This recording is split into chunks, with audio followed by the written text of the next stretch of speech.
میں آپ کے ذریعے سے حکومت سے اس بات کا مطالبہ کرتا ہوں کہ قومی عربی اور اردو کی جامعہ ملک کے مختلف ریاستوں میں قائم کیا جائے۔ محترم چیئرمین صاحب، عربی اور اردو محض ایک زبان نہیں ہے، بلکہ یہ ہماری اس ملک ایک عظیم تہذیبی ورثہ بھی ہے، اور اقوام متحدہ کے 6 آفیشیل لینگویجز میں عربی کو مانا گیا،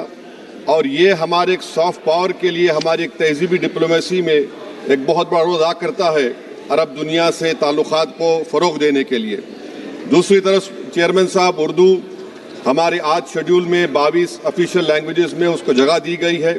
یہ زبان اس ملک میں پیدا ہوئی ہے، اس زبان نے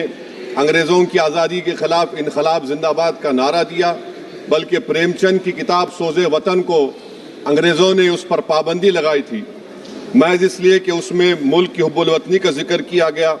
سر، آپ جانتے ہیں کہ اس ملک میں اردو بولنے والوں کی تعداد کم ہو رہی ہے، اسی لیے حکومت سے اس بات کا مطالبہ کرتا ہوں کہ عربی اور اردو تعلیم کے فروغ کے لیے ملک کے مختلف ریاستوں میں اچھے انفراسٹرکچر کے ساتھ ایک جامعہ کو قائم کیا جائے، اور حکومت کو یہ سمجھنا چاہیے، جاننا بھی چاہیے کہ میرے شہر حیدرآباد میں 1918 میں دائرۃ المعارف نے عربی کو بھگوت گیتا کو سنسکرت میں عربی میں ترجمہ کیا تھا، اور البرونی نے 11ویں صدی میں اس وقت چند حصے مہابھارت کے عربی میں ترجمہ کیے تھے۔ تو یہ ایک بہت ضروری ہے تاکہ تعلیمی لسانی اس کو ہم فروغ دے سکیں۔ اور سر، میں اپنی بات کو ختم کرتا ہوں۔ آپ اردو شاعری کو جانتے ہیں کہ جوش نے اردو کے بارے میں شعر کہا تھا